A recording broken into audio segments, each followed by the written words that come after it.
우리 함께 말씀 보도록 하겠습니다. 함께 보실 말씀 우리 요한복음 4장입니다. 요한복음 4장 27절에서 우리 30절 그리고 39절에서 42절로 넘어가서 이렇게 두 부분을 보도록 하겠습니다. 요한복음 4장 27절에서 30절 그리고 39에서 42절입니다.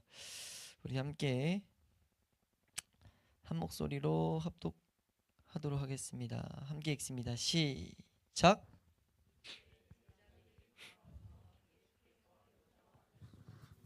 이상히 여겼으나 무엇을 구하시나이까? 어찌하여 그와 말씀하시나이까? 묻는 자가 없더라.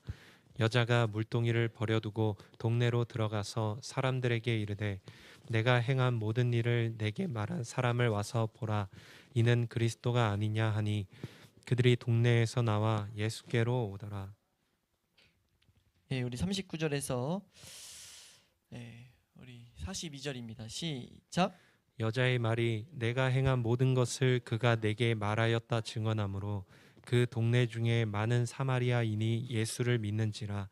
사마리아인들이 예수께 와서 자기들과 함께 유하시기를 청하니 거기서 이틀을 유하심에 예수의 말씀으로 말미암아 믿는 자가 더욱 많아 그 여자에게 말하되 이제 우리가 믿는 것은 내 말로 인함이 아니니 이는 우리가 친히 듣고 그가 참으로 세상의 구주신 줄 알미라 하였더라. 아멘. 아멘. 이번 지금 이 부분이 어떻게 보면 한 큰 맥락 안에서 큰 하나의 이제 카테고리로 묶일 수 있어요. 어떤 것으로 묶을 수 있냐면 거듭남에 따라오는, 이 제목을 보신 분도 있겠지만 거듭남에 따라오는 분명한 가르침이 이 가운데 나옵니다. 그러니까 지금 저는 이걸 보면서 그리스도인에게 주는 참 복된 하나님의 예수님의 가르침이다 라고도 이제 본문에서 이제 메시지들을 이렇게 봤는데, 이것을 우리가 좀 정리를 좀 굳이 이렇게 좀 요약해 보자면 한 문장으로 만들면 거듭남에 뒤따라오는 지금 교훈이라고 볼 수 있어요. 그러니까 이건 그리스도인들에게 분명하게 예수님이 의도를 가지고 우리에게 주시는 메시지가 있는 것을 맥락 안에서 우리는 발견하게 됩니다. 우리가 생명을 풍성하게 누리는데 필요한 메시지다라고 봐도 무방해요. 그러니까 거듭남, 생명을 얻게 하는 메시지가 앞에서 계속 나왔다면 니고데모와의 대화를 통해서, 그리고 이 사마리아 여인을 통해서 니고데모와의 대화를 통해 가지고 거듭남에 대한 설교를 예수님이 주셨잖아요. 거듭남이 어떻게 이루어지는가, 거듭남이 무엇인가, 이런 것을 가르치고 실전으로 사마리아 여인과의 대화를 통해 가지고 한 죄인이 거듭나는 과정을 우리에게 이렇게 생생하게 보여줬단 말이에요, 지금. 그래서 우리가 이거는 뭐 깊이 다루지는 않겠지만 이걸 말씀을 하나하나 의미를 막 놓치지 않고자 하는 어떤 사모하는 목회자는 이 사마리아 여인과 예수님의 대화가 7단어다, 7문장이다 이런 식으로 봐서 완전한 그리스도의 그 중생의 사역을 의미를 나타낸다라고 하는데, 저는 그건 대단히 동의할 수 있는 해석입니다. 근데 물론 우리가 그걸 굳이 숫자 막 의미해서 그런 것들에 오류가 있을 수 있어서 지금 우리가 그렇게 보진 않지만, 전 그런 접근도 대단히 말씀을 사모하는 과정에 나왔다고 확신해요. 그래서 그 목회자는 이 사마리아 여인의 마지막에 이제 완전히 이 표현이 달라지거든요. 그걸 우리가 이제 오늘 보는 건데, 그 대화를 통해 가지고 거듭남에 대해서 생생하게 보여주고 나서 지금 메시지가 이어지고 있다라는 것을 우리가 놓치지 않게 하는, 어떻게 보면 성경을 해석하는 하나의 모습이어서 우리가 지금 종종 말씀드리지만 성경을 이렇게까지 보는구나. 믿음의 선배들은 하나님의 이 말씀을 하나님의 능력으로 분명히 확신했기 때문에 말씀을 진짜 이렇게까지 보는구나 라는 것들이 우리에게 더욱더 사모될 수 있기를 소망합니다. 그래서 우리가 지금은 이제 큰 맥락 안에서 말씀을 보지만 우리가 지금 보는 것도 사실 그냥 일반적으로 보는 것과는 다르다고 볼 수 있어요. 여기서 일반적이라고 말씀드리는 건 그냥 이 안에서 딱 본문 읽고 그 본문 안에서만 메시지를 딱 교훈을 딱 빼가지고 이렇게 뭐 살자 이런 식으로 가는 식으로 우리가 성경을 많이 보게 되는데, 지금 이런 부분은 사실 그렇게 보면은 우리가 여기서 사실 예수 그리스도가 하나님이 우리에게 주시고자 하는 메시지들을 놓칠 수 있다는 것을 우리는 좀 생각해 볼 필요가 있습니다. 왜 이렇게 좀 서론이 기냐면 문맥이 좀 복잡하기 때문이에요, 약간. 근데 복잡함은 의도가 분명 있습니다. 그래서 우리가 그 의도를 먼저 발견해야 돼서 지금 설명드린 이거는 분명히 사장에 딱 뒤에 붙여놓은 것은 거듭남에 대한 메시지를 주고 하나의 이적을 통해 가지고 이 뒤에 이제 왕의 신하에 대한 내용까지 하나로 지금 우리는 볼 수 있거든요. 이적을 통해서 앞에 있는 메시지에 뒤따른 교훈들을 우리에게 주고 있다. 이런 식으로 우리는 봐야 되는 거예요. 특히 요한복음은 그렇습니다. 요한복음은 예수님이 중요한 메시지를 주고 이적이 같이 따라오고 이런 것들이 사복음서 혹은 특히 요한복음에서 이런 모습을 우리에게 보여주는데 특별히 이 본문도 절대 이 왕의 신하에 있는 이 이적과 이제 여기서 이제 사장 마지막에 그걸로 끝나잖아요. 그러면서 이것은 지금 두 번째 표적이었다라고 말했는데 이 두 번째 표적이 그냥 표적 따로 앞에 있는 교훈 따로가 아니라는 거죠. 지금 같이 가고 있는 걸 우리는 봐야 된다는 겁니다. 그래서 우리가 이 메시지 안에서 이 큰 문맥 안에서 사실은 두 가지 내용이 나온다고 볼 수 있어요. 그것은 첫 번째 이제 우리가 증인으로서 살아갈 때 우리가 알아야 될 내용, 그리고 우리가 이것을 증인으로서의 주의사항 이런 것들이 이제 27절부터 42절까지다라고 볼 수 있고 43절부터 54절까지 이적에 대한 내용을 통해 가지고 우리가 그럼 어떻게 이 능력을 가지고 더욱더 이 세상에서 탁월하게 살아가는가, 우리가 그리스도인으로서 살아갈 때 주의해야 될 것이 무엇인가를 좀 더 이렇게 준다고 볼 수 있는데, 그래서 이거를 딱 통으로 묶어서 거듭남에 뒤따르는 교훈이다 라고 우리는 보는 게 가장 이 메시지에서 이 본문에서 우리에게 주는 메시지를 제대로 이해할 수 있는 틀이라고 봅니다. 그래서 우리가 그 틀을 가지고 이제 메시지를 볼 텐데, 사실 그래서 오늘 제가 이 본문이 좀 약간 난해했던 게 42절까지 한 번에 가면 제일 좋아요. 그래서 이 말씀 미리 드린 이유는 오늘은 짧게 끝납니다. 짧게 끝나고 다음 주도 어느 정도 이제 다음 주는 어느 정도 정상 분량을 다루는데 두 가지를 하나로 보셔야 돼요. 분명히 하나로 다뤄지고 있기 때문에. 근데 우리가 지금 본문을 좀 특이하게 봤잖아요. 앞에 보고 뒤로 넘어갔잖아요. 근데 지금 우리가 이 본문 사실 딱 붙여서 읽으면요 아주 자연스러워요. 그럼 무슨 말이냐면 지금 이어지고 있다는 거죠. 무슨 말이냐면 한번 읽어보실래요? 우리 29절에서 아니 30절에서 39절로 한번 넘어가 보세요. 29절 30절 읽으시고 우리가 39를 바로 읽어보겠습니다. 시작. 내가 행한 모든 일을 내게 말한 사람을 와서 보라. 이는 그리스도가 아니냐 하니 그들이 동네에서 나와 예수께로 오더라. 여자의 말이 내가 행한 모든 것을 그가 내게 말하였다 증언하므로 그 동네 중에 많은 사마리아인이 예수를 믿는지라. 그냥 이어지죠. 그냥 이어져요. 주의 깊게 보면 완전 이어집니다. 이건 중간에 동시간대에 일어난 일을 딱 기록해놨어요. 의도가 있다는 거죠. 지금 예수님과 제자들의 대화가 이제 나오거든요. 제자들에게 어떤 교훈을 하나 줘요. 근데 이게 이 중간에 들어가야만 하는 이유가 있었다는 겁니다. 보통 우리가 이 내용을 그냥 서술한다 치면은 이 내용 먼저 다루고 뒤에 있는 내용 이렇게 다룰 수 있지만 그렇게 안 하고 이 요한복음에서는 이 말을 하다가 중간에 어색할지언정 끊고 이 중간 사건을 다루고 다시 뒤를 마무리 짓는다는 거예요. 지금 이건 분명하게 예수님이 그리고 하나님이 특히 요한복음을 통해 가지고 우리에게 이 사건 가운데 사마리아 여인의 구원 거듭남 그리고 거듭남으로 인한 증인으로서 살아가는 그 과정 가운데 증인으로서의 주의사항, 왜냐하면 중간 메시지가 증인으로서의 주의사항이거든요.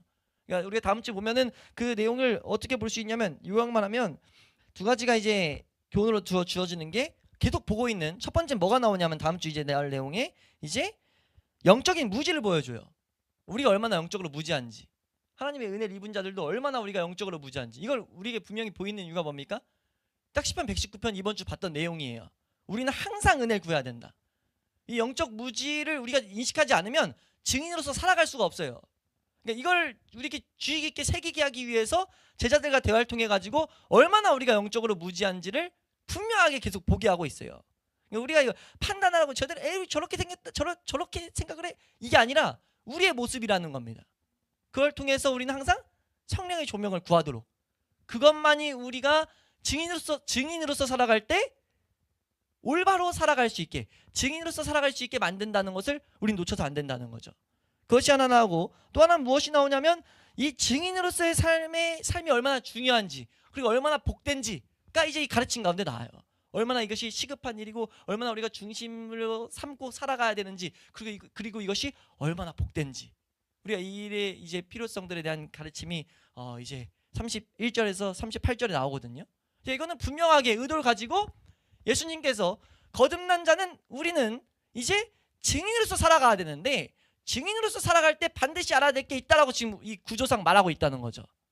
이걸 어떻게 우리가 주는지 이제 다음 주에 이 본문을 하나씩 이제 한 절씩 보겠지만 핵심으로 나누면 사실 이게 끝입니다. 근데 이것을 예수님은 세밀하게 우리에게 하나씩 비유를 틀어가지고 새기게 만들었다는 거죠. 이게 얼마나 중요한지를 우리는 새겨놔야 될 줄로 믿습니다.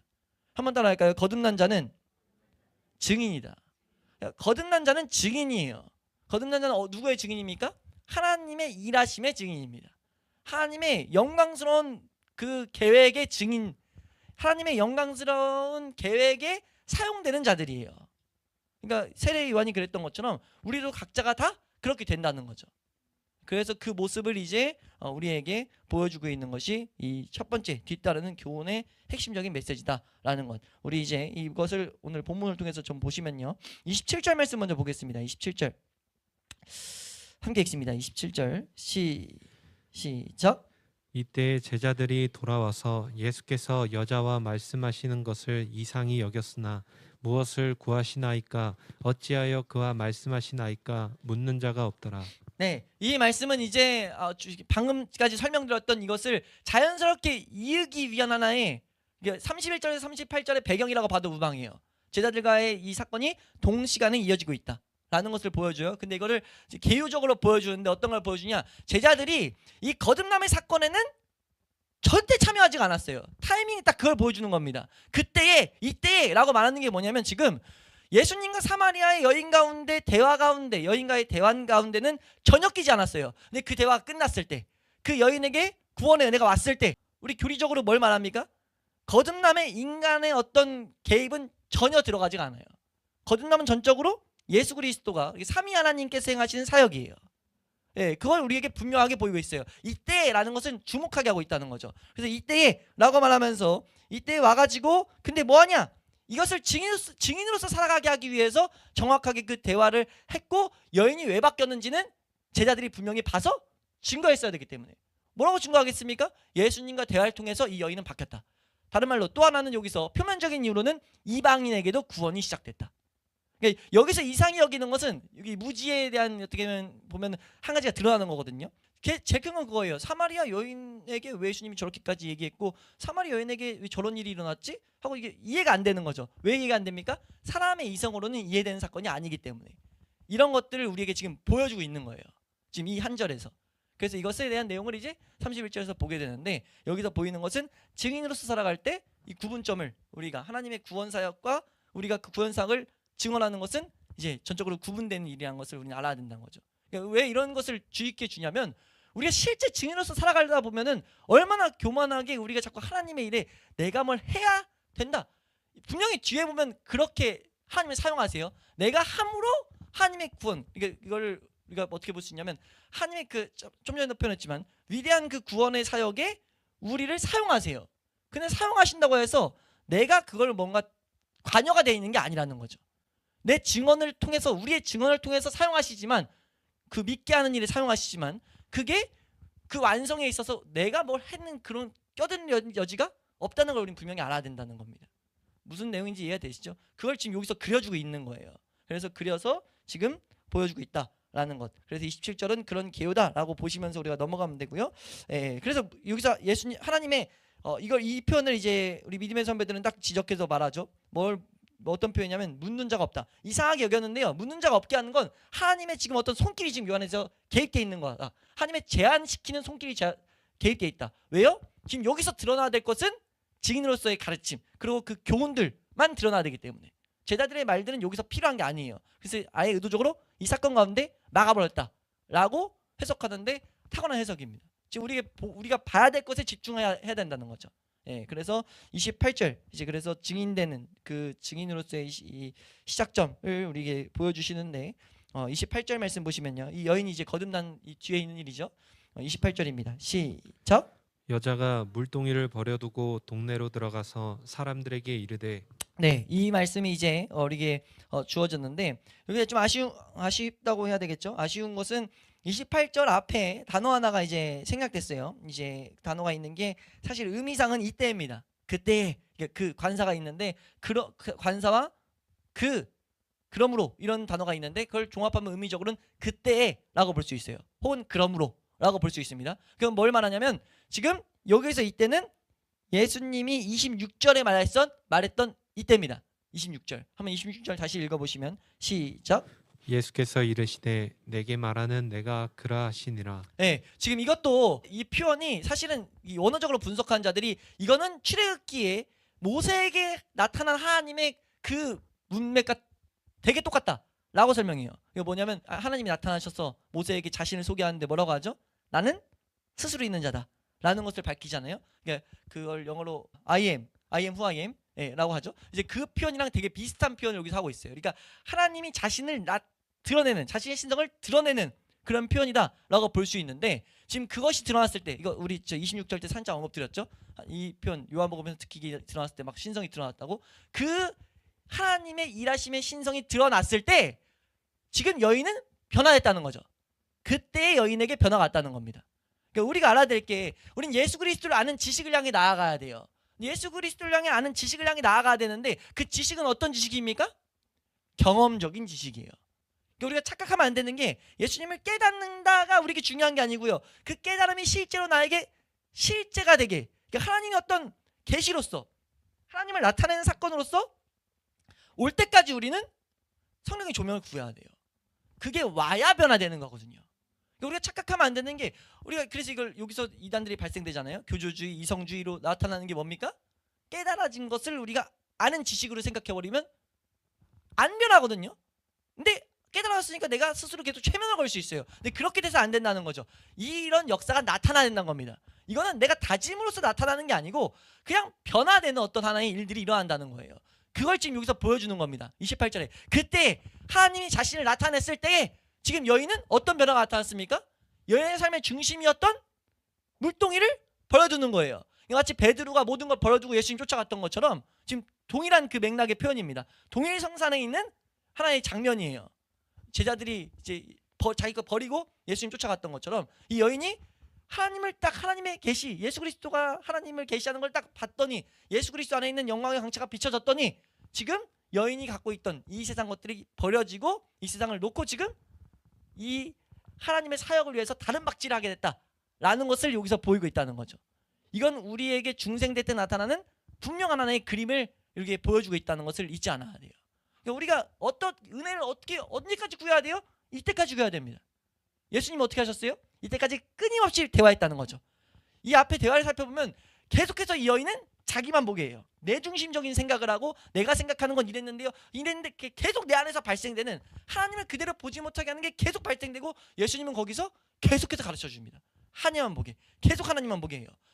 그래서 그 가운데 그 여인의 것들이 갖춰지고 어떤 하나님의 정해진 때에 하나님이 계시되는 순간 뭐가 왔냐면 여인의 변화가 나타났다는 거죠. 그러니까 우리 그리스도인들이 어떻게 은혜를 어디까지 구해야 되냐, 정확하게 그려주고 있는 겁니다. 예수 그리스도가 계시될 때까지. 우리는 근데 확신 있게 구해야 된다는 거죠. 이 일은 반드시 모든 사람들에게, 모든 말씀대로 걸어간 자들에게 일어날 일이에요. 우리가 이것을 올바로 사모할 수 있기를 주 이름으로 축원합니다. 그래서 이 물동이를 버려두고 지금 이 여인이 가게 됐어요. 그러니까 세상 것들을 버려두고 예수 그리스도가 목표가 되었다, 이런 것들을 어떻게 보면은 그림으로 보여주는 거죠. 나에게는 예수 그리스도를 전하는 게 목표가 되었다, 예수 그리스도가 나의 중심이 됐다라는 것들을 지금 이 요한복음은 우리에게 한 그림으로서 그냥 보여주고 있는 겁니다. 그래서 뭐 하고 있습니까? 이제 이 여인은 이제 우리가 증인으로서 그래서 살아가는 건데, 내가 경험한 것들을 말하는 게 증인이잖아요. 그걸 말하는데 정확하게 우리는 그래서 증인은 뭐냐? 우리 세례 요한 때도 봤지만 그냥 본 것을 증언하는 자예요. 그래서 제일 좋은 건 뭐냐면, 우리가 다른 본문에서도 말했는데 그냥 와서 네가 봐야 돼 라고 하는 게 가장 탁월한 전도입니다. 우리가 뭐 이래라 저래라 가르칠 수 있는 영역이 아니기 때문에 너도 와서 봐야 돼, 이거밖에 할 수가 없다는 거죠. 그래서 29절에 이렇게 말하고 있는 거예요. 29절 말씀 함께 읽습니다. 시작. 내가 행한 모든 일을 내게 말한 사람을 와서 보라, 이는 그리스도가 아니냐 하니. 이 여인이 어떨 때 예수 그리스도가 메시아인 것을 이제 알게 되는 그 마음의 변화가 일어나는지를 여기서 지금 보여주고 있는데, 여인이 뭐라고 말합니까? 내게 행한 모든 일을 내게 말한 사람을 와서 봐라. 지금 여인이 사실 우리가 기록된 것 외에도 더 예수님과 많은 대화가 있었을 수 있다고는 분명히 생각할 수 있지만 모든 것을 대화하지 않았어요. 무슨 말인지 지금 이해되세요? 지금 설명드리는 게, 우리가 여기서 본 거 외에 좀 더 얘기를 했겠지만 그렇다 하더라도 여인의 모든 것들을 지금 예수님은 말한 적 없다고요. 근데 지금 여인이 뭘 깨달은 거냐면 이 자신에 있는 제일 큰 흠들을 딱 말하는 순간, 대표적인 것들을 딱 보여주는 순간, 아, 이분은 내 삶의 모든 것들을 분명히 아실 수 있다 라는 그 믿음이 와버린 거예요. 그런 어떤 체험들이 와버린 거죠. 이게 성령의 조명으로 어떻게 보면 자신의 죄들이 조명되고 우리가 계속 다른 서신서에서 보게 되는 것처럼 하나님이 내 삶 가운데 하나님으로서 모든 생각과 모든 것들을 관찰하시는 분으로서 그 우리가 다른 앞에서 봤었죠. 우리가 거듭남에 대한 가르침에서 날 살피신 하나님, 우리가 메시지 봤었잖아요. 앞에 요한복음 앞에서 봤습니다. 그러니까 살피시는 그 하나님을 알게 된 거예요. 그래서 지금 이분이 메시아구나 라는 것들을 알게 됐다는 겁니다. 그래서 그걸 지금 그대로 증언하는 거예요. 내게 행한 이 모든 것들을 말한 이분, 메시아로서의 그분이다. 이게 동네 사람들이 알고 있었을 텐데 그런 것들을 하면서 뭐라고 하냐면, 그러니까 이걸 어떻게 뭐 이런 설명이 아니라 와라 이것만 하고 있어요.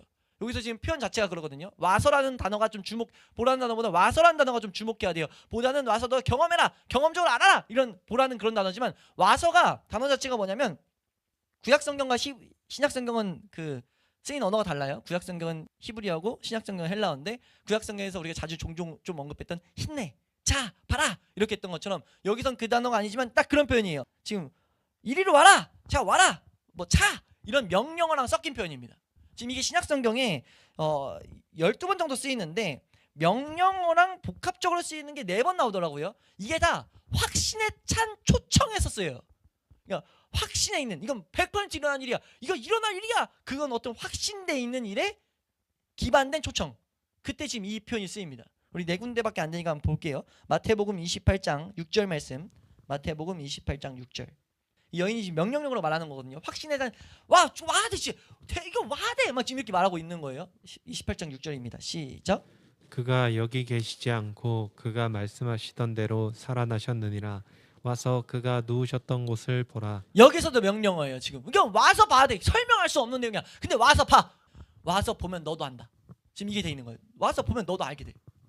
그러니까 이걸 말하는 자의 확실한 이 경험에서 기인된 그 믿음이 기반됐다고요. 증인은 뭡니까? 증인은 그러니까 경험하지 않으면 말할 수가 없어요. 내가 내 말을, 내 어떤 가르침을 주는 게 아니라 하나님이 나에게 역사하신 것을 말하는 자들이에요. 그러니까 지금 여기서 확신했다는 초청을 하고 있고, 또 하나는 요한복음 21장 12절. 요한복음 21장 12절입니다. 요한복음 21장 12절. 함께 읽습니다. 시작. 예수께서 이르시되 와서 조반을 먹으라 하시니 제자들이 주님이신 줄 아는 고로 당신이 누구냐 감히 묻는 자가 없더라. 지금 여기서 예수님이 초청할 때 와서 할 때 여기서 와서 이제 우리 뒤에 이제 대화를 통해 가지고 베드로를 부르시고 이제 어떤 위로하심이 장면이 나오는데, 여기도 확신 어떤 초청이에요. 복된 초청. 그것이 여기서 쓰이는 이제 문맥에 쓰이는 내용이고, 마태복음 25장 34절입니다. 마태복음 25장 34절.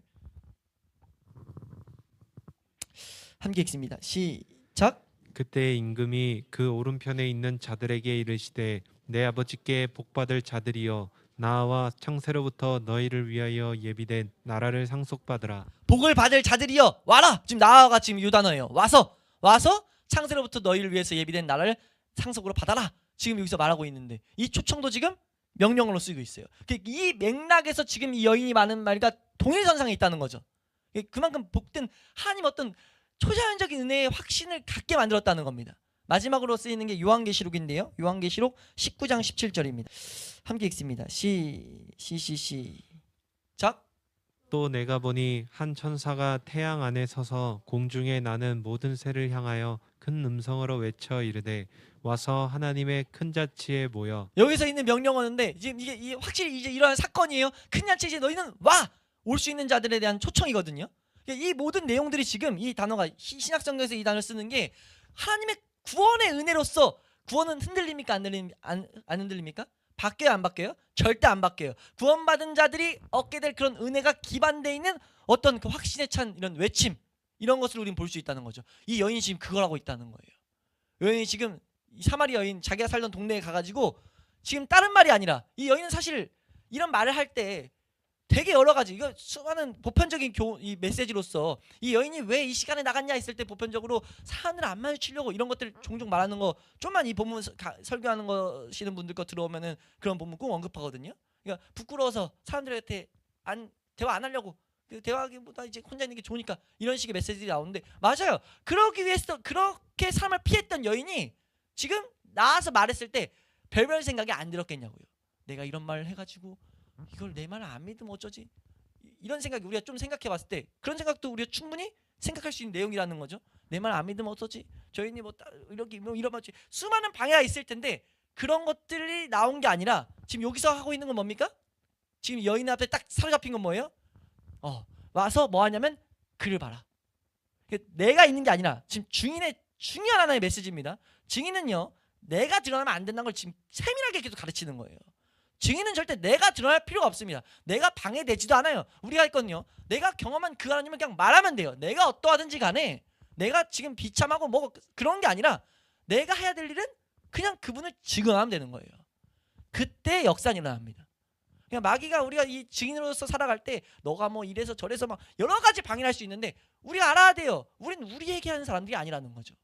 우리가 어떠하든지 아닌지는 복음에 있어서 절대 좌우되는 요건이 아니에요.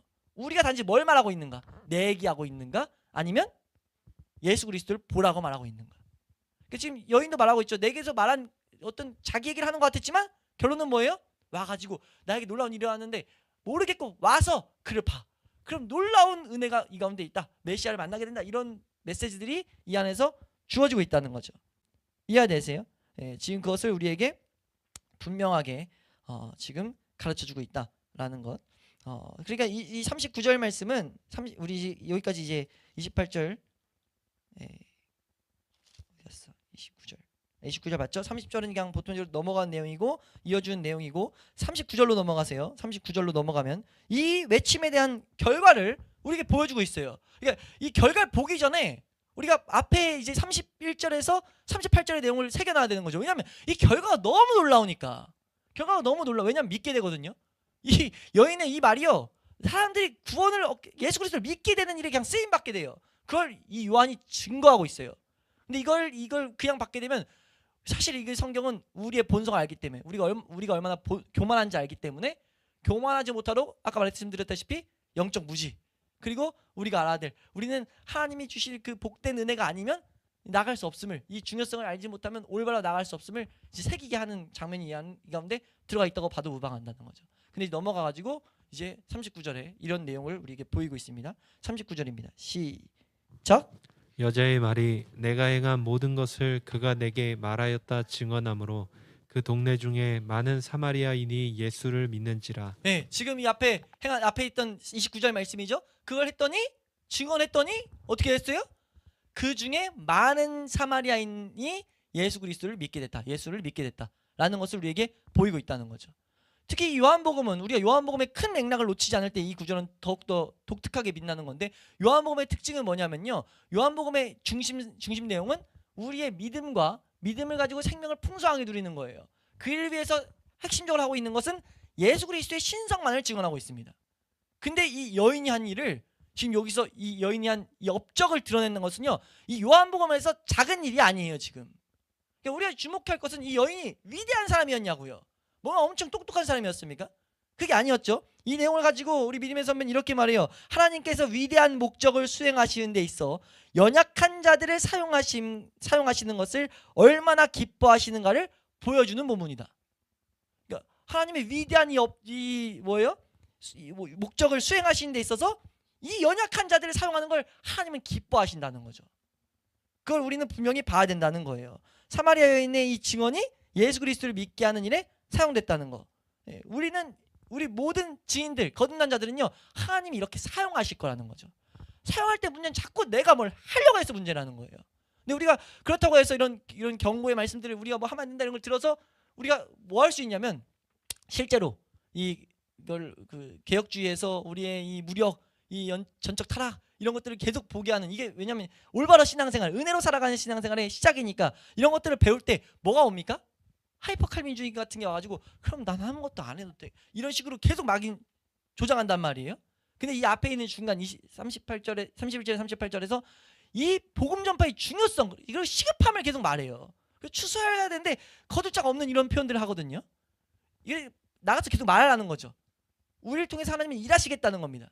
그러니까 하나님이 우리가 하라고 지금 말하고 있는 거예요. 근데 그 일에 있어서 이제 중간에 우리가 이 하는 것이 얼마나 중요한지 이런 것들을 그리면서 보여주고 있는 내용인데, 예. 그러니까 우리가 이 살아갈 때 있는 우리가 이 하나님을 섬기는 데 있어서 큰 목적은, 예, 영혼들을 예수님 앞으로 인도하는 것, 이것이 우리의 살아가는데 중요한 목적이 돼야 된다라는 것들을 여기서 우리에게 분명하게 보여주고 있다라는 것들을 우리는 기억해야 된다는 거죠. 예, 그래서 이 열매를 통해서 이제 40절에서 42절 말씀 한번 읽어보시면요, 40절 42절은 간단히 보고 이제 맞춰질 수 있는데 40절에서 42절입니다. 함께 읽습니다. 시작. 사마리아인들이 예수께 와서 자기들과 함께 유하시기를 청하니 거기서 이틀을 유하심에 예수의 말씀으로 말미암아 믿는 자가 더욱 많아 그 여자에게 말하되 이제 우리가 있는 것은 이남이 아니니 이는 우리가 친히 듣고 그가 참으로 세상의 구주신 줄 알미라 하였더라. 네, 지금 여기서 말하고 있죠. 지금 우리에게 분명히 보여주는 내용은 뭡니까? 이 39절까지 이 내용을 보이고 나서 우리가 중심으로 알아야 될 건 뭐냐? 거듭남은 반드시, 구원은 반드시 예수 그리스도의 말씀을 들음으로써 일어난다는 것을 성경은 다시 한번 강조시키고 있어요. 지금 이 요한복음은 그걸 다시 한번 이제 마무리하고 있죠. 이 사마리아 여인이 뭐가 있어서가 아니라 사실 교회는 그럼 뭐냐라고 했을 때 예수 그리스도의 말씀을 듣게 하는 중매정인 거죠. 우리 교회는요, 중매하는 사람입니다. 예수 그리스도께로 시선을 돌리게 하는 중매자들이에요.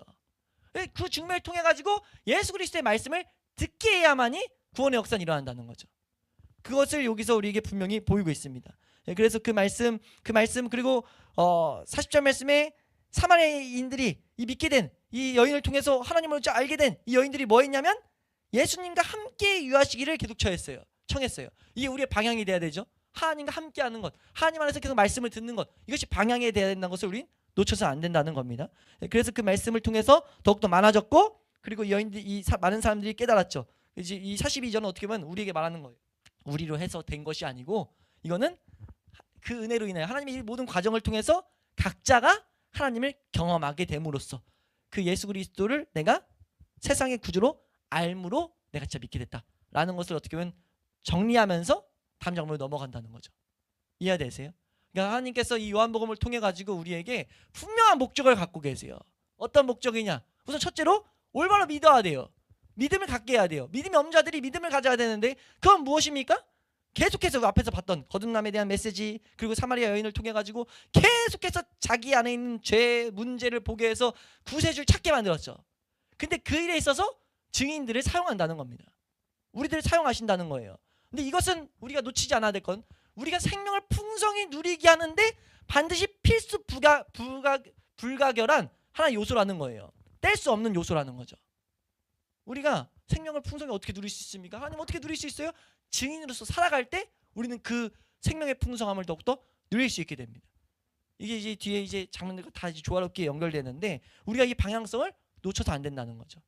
그래서 예수님은 거듭남을 위해서 계속 다른 박질하셨고, 이 27절 말씀에 봤던 것처럼 그때 제자들 딱 오게 해가지고 제자들이 그것에 증인들이 본도 증인이 되게 하셨고, 또 그걸 또 전하게 하셨고, 이 일들이 계속 확장시키는 게 하나님이 이 세상에서 하고 계신 일이란 것을 우리는 놓치지 않아야 될 줄로 믿습니다.